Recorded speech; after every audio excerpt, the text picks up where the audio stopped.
Thank you, Mr. Chair.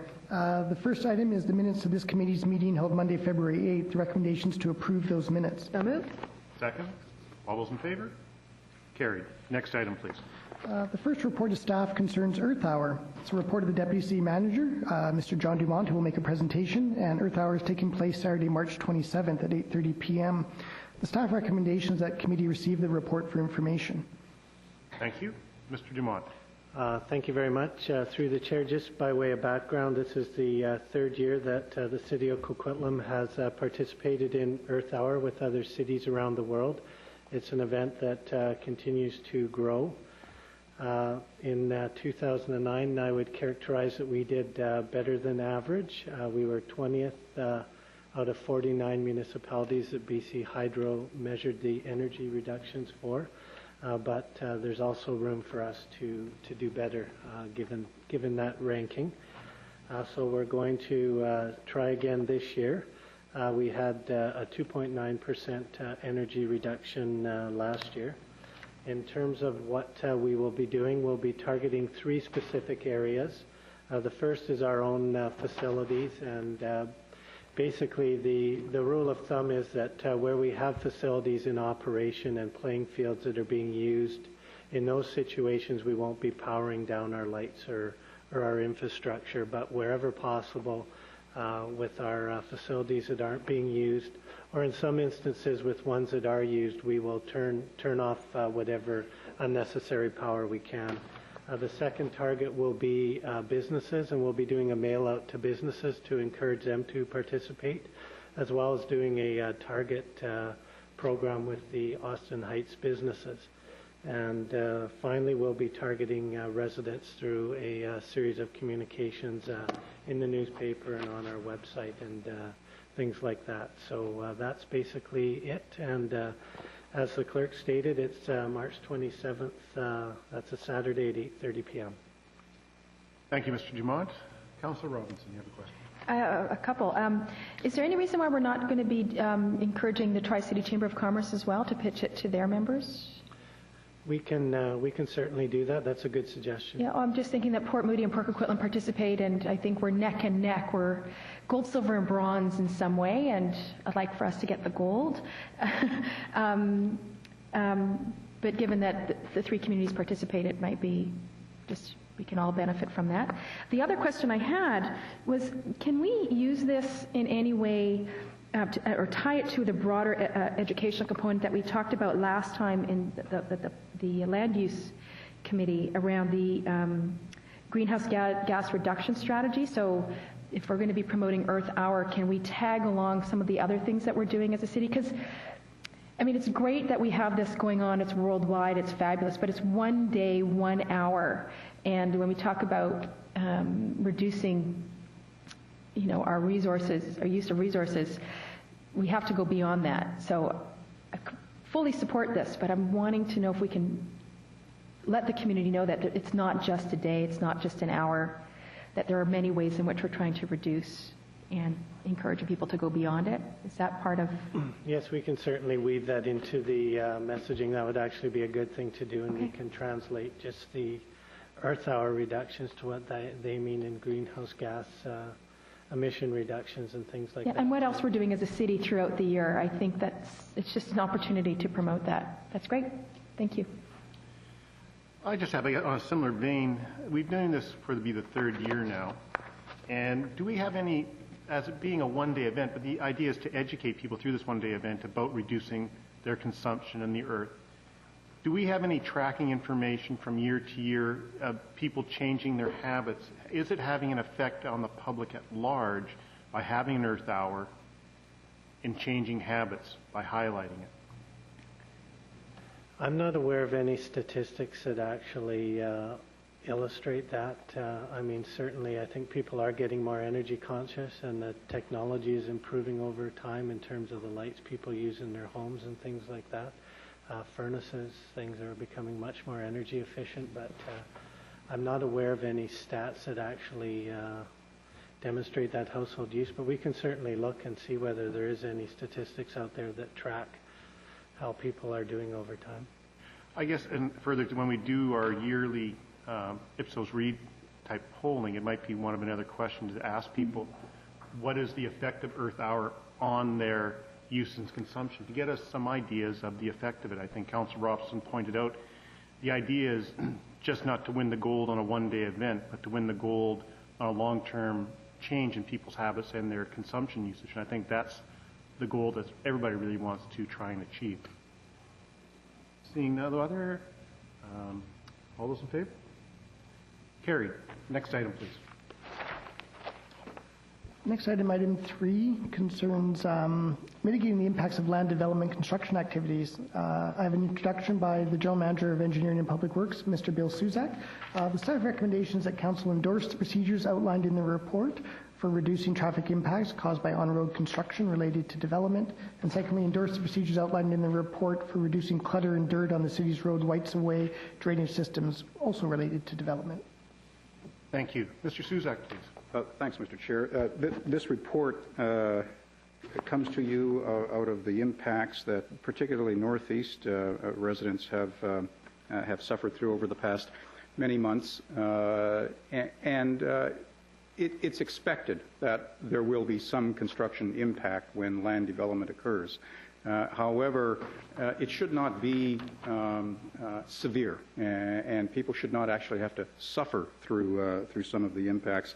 As a result of some of the incidences that have occurred during the development of Northeast, a number of staff came together from Planning and Development, Engineering, Public Works, bylaws to take a look at our procedures. And this comprehensive report addresses two fundamental aspects. One is the impact to the traveling public of road closures, and you have a set of measures within this report that addresses that, principally dealing with more robust traffic management plans at the work site.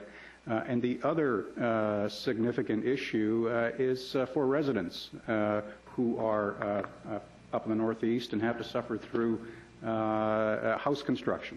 A lot of dirty roads, materials are left on sidewalks, mothers with prams and what have you can't negotiate the sidewalks and enjoy their lives. So we have a number of measures coming forward to help alleviate these impacts to the general public.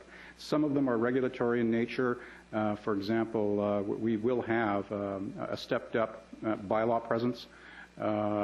Further regulatory measures are increasing deposits caused by damage. For example, we have a very low damage deposit for some infrastructure.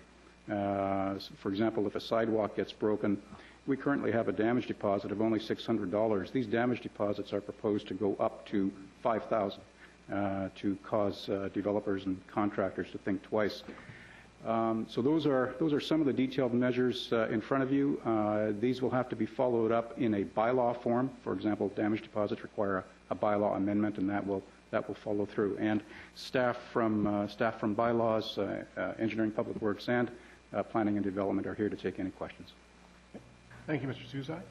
I've got a Councillor couple. Robinson. Thank you. I thank you for taking this on. I certainly heard a fair bit about some of these issues. A couple of questions. One of the bullets under construction traffic on page 4 notes that all contractors will be required to have their approved lane closure permit at the work site. What's the current practice? Your Worship, I'm going to turn to Mr. Zaborniak for that detail. Through the chair, yeah, all contractors have been required to have a lane closure permit, but we haven't actually made a point of ensuring that it's been at the work site. But that's something that we've now changed, so that our engineering inspector, will be looking for that to make sure that if there's That it's a legitimate activity. Yeah. Okay. I also wanted to, so two other things. I'm wanting to know if we can get an update in a couple of months, number of infractions and number of complaints. I think this is in the right direction, but let's make sure it's working the way we want it. So if number of complaints don't go down, then clearly it hasn't hit the mark. If number of complaints go down, then there's very few infractions, and I think we hit it on the nail on the head. So we could get something back in a few months. The other piece has to do with Glenbrook Street. And I'm wanting to, I guess, make sure that we have some good communication with the residents up there about what the plan is. And taking a bit of a lesson, I think, from Councillor Reid in terms of the kind of language that we use, if we could run it by our communications department to make sure that it's easily understood, it's not an engineering ease or plan ease or whatever Maine calls it, but just that idea that people understand what the options are, what the choices have been, and what the rationale is for the decision so that there's some clear understanding. And actually, I think that's it. I'm done. Okay, thank you, Councillor Robinson. Mr. Souza, to staff, I thank you for bringing this forward. We've had some issues up in the development in the Northeast with uncoordinated traffic and road closures that cause some difficulties. I think this helps address some of those issues, try to streamline and minimize impacts. I think people understand that there is going to be some impacts due to construction, but we have to work together with the builders up there to make sure that those impacts are as minimized as possible. And as for Glenbrook Street, I'm quite sure, and in the report stating that you do not recommend opening up due to be an OCP change, and we are working on different plans to move people out of there without using Glenbrook, which is a good thing to see at this point. The other part I'd like to see is the damage deposit being increased. I think that's going to help our staff with a new tool to help deal with developers and fix problems that may be up there on the few ones that are causing some issues up there. And I think what we're looking at is some people not doing what I would call a top professional job. Most are, but some aren't. And we need some better ways in dealing with it. So I think this is a very good first step, a good report. I support it. And thank you very much. All those in favor? Opposed? Carried. Next item, please. Next item, item 4, is an update on infrastructure stimulus fund projects and other major capital projects. We have an introduction by Mr. Bill Suzak, General Manager of Engineering and Public Works, followed by a presentation from staff. The recommendation is that the committee receive the report for information.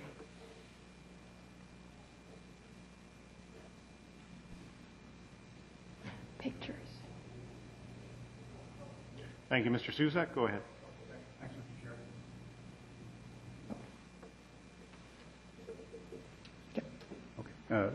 Thank you.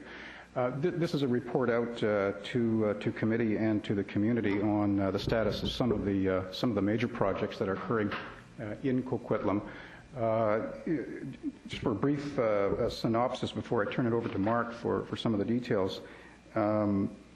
Coquitlam has over $40 million worth of work that has to occur within the next year to year and a half, largely out of the infrastructure stimulus plans. This is great news for Coquitlam.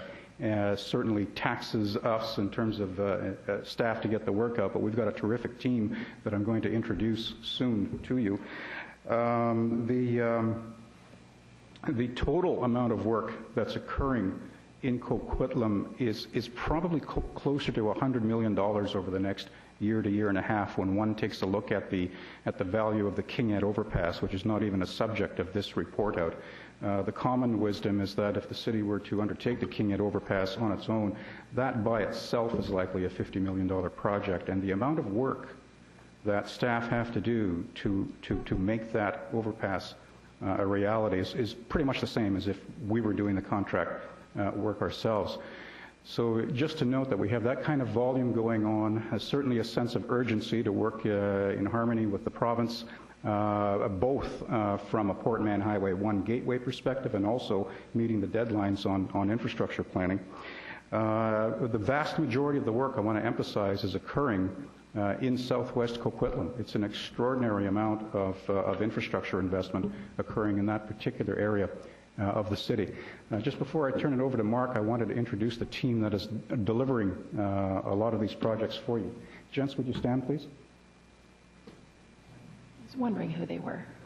If, I'll just work from your left over to the right. Dave Wone.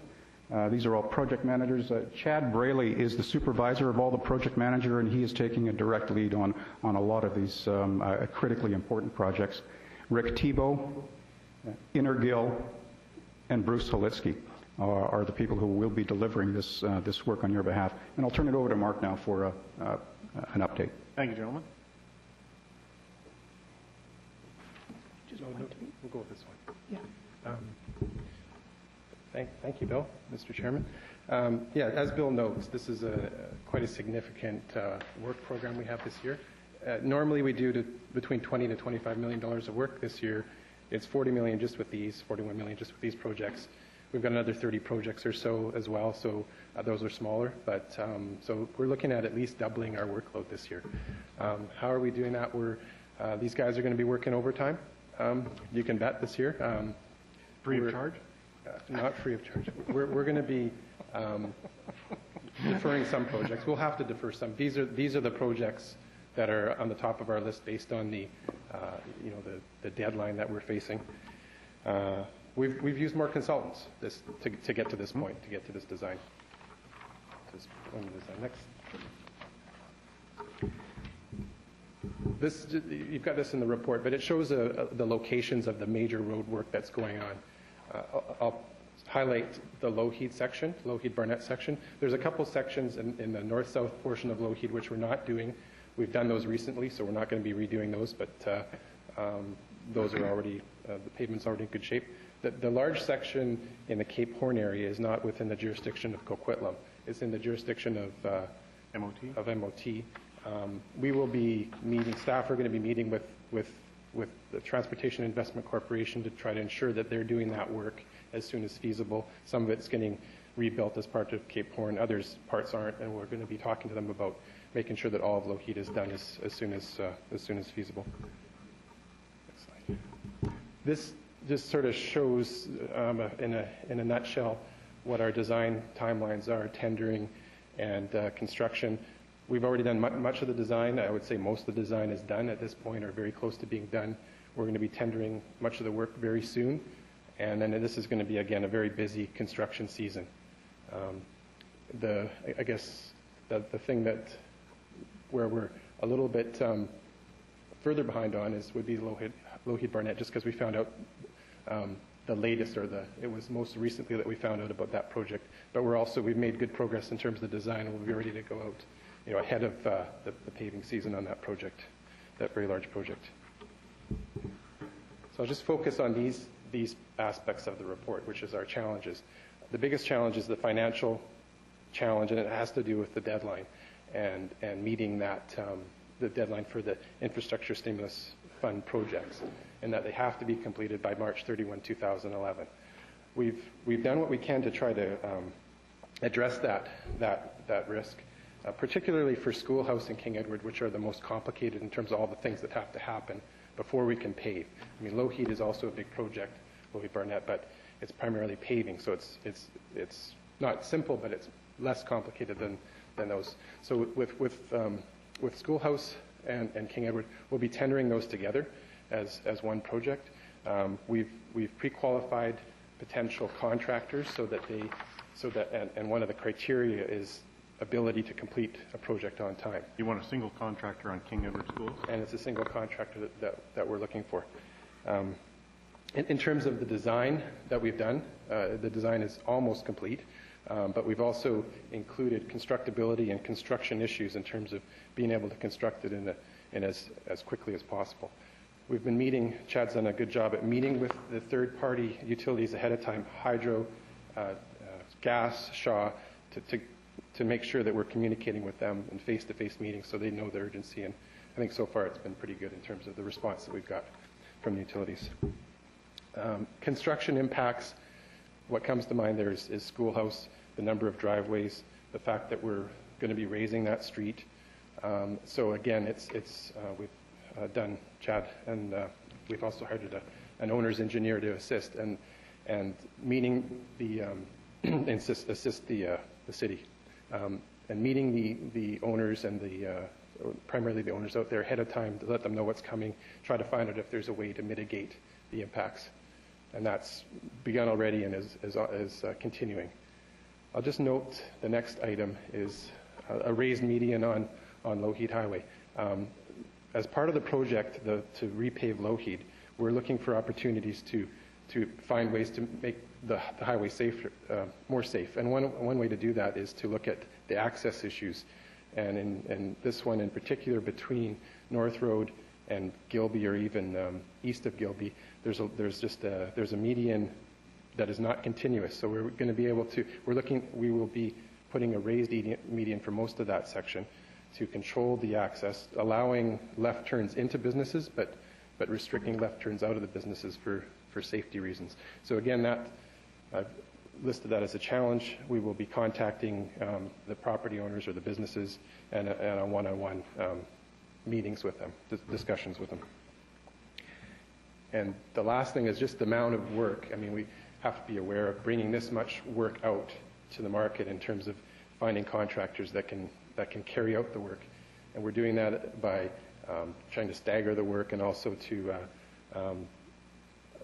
for example, for Low Heat Highway, dividing it up into 6 sections rather than having just one large project.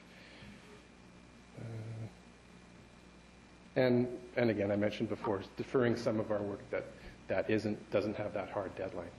Anyway, that concludes my presentation. Are there any? Okay, thank you, Mr. Zborniak. 1 second. Councillor Robinson. Thank you. Sometimes I have nothing to say, and sometimes I have lots to say. Doubling workload is, my hat's off to all of you. It's quite the challenge. And I do have concerns that when we are stuck between a rock and a hard place, when you have all these projects, and we have a limited number of staff, and then we have this timeline forced on us, and I'm concerned about risks of shortcuts, of missing something, and I'm wanting to know, is there any way to move on any of these projects some of that timeline, or is that something that we ought to be looking at politically to see if there's some room? Because if you're going to put all this money into something, you want it done right. You don't want it done necessarily fast. You want it done in a certain time frame, but I also don't want mistakes made. I want to make sure that we're spending taxpayer dollars, because that's what this is, still taxpayer dollars, wisely. And I'm just getting a sense, has anyone asked if there's any room to move if we can't do this well? Mr. Zborniak. And someone may have something to add, but we have been asking that question, and it's not only Coquitlam that is in that position. I mean, I think all the municipalities would be pushing for an extension to that timeline, not only in BC but across Canada. The response that we've heard so far is that no, that is the deadline. Now, we are, I guess, the more you can get your projects completed, the less, as time goes on, and even now we're spending money on design, and we'll be tendering those projects. The further along you get, I guess, the lower your risk gets. Right. In terms of your issue about the design, I mean, I don't think we've cut any corners on any of the designs. What we have done is really emphasized to our consultants the timeline, and they have actually, I think, stepped up to the plate in terms of the work that they've done and how they focused on these jobs, made them a priority. Is there any? Okay.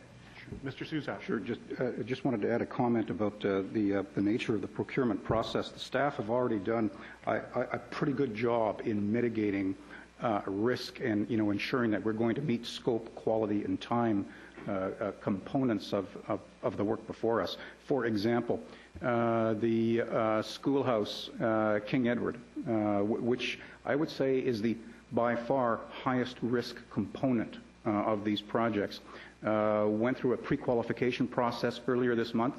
Over 20 firms submitted interest for qualifications, and we had some relatively strict performance criteria because we are looking for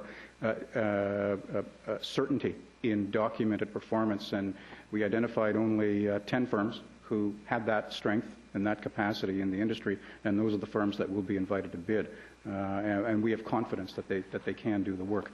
I'd like Mr. Steblin may have some further comments on this issue. Mr. Steblin. With respect to the timeline, we have exactly the same concerns, and I raised that earlier this year at a meeting with all the city managers from BC, with the federal and provincial representatives that were speaking on this issue, and I advised them that, in my opinion, that this was creating inefficiencies with respect to the project delivery side of the business, as people had to work overtime, consultants had to fast track, and mistakes could be made, all kind of things that you're talking about. I got a very clear no, that this was, irrespective of that, that this funding that was provided was unusual funding, and it was not in response to the traditional infrastructure type arguments that we argue for third.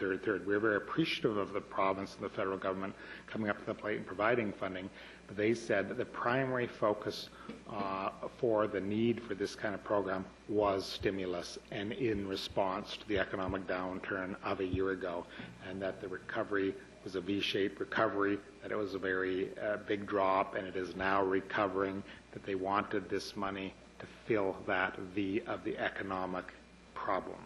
And they were very clear about that, and they basically said, no, we are not going to consider any extensions. Normally in the past, when we make those kind of arguments, we get the comment that we'll work with you, those kind of things, we'll review the rules, and when we get closer to the date, we won't make sure you're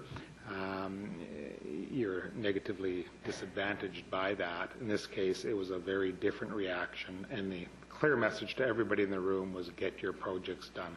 So I do understand what the purpose is, that it is stimulus funding.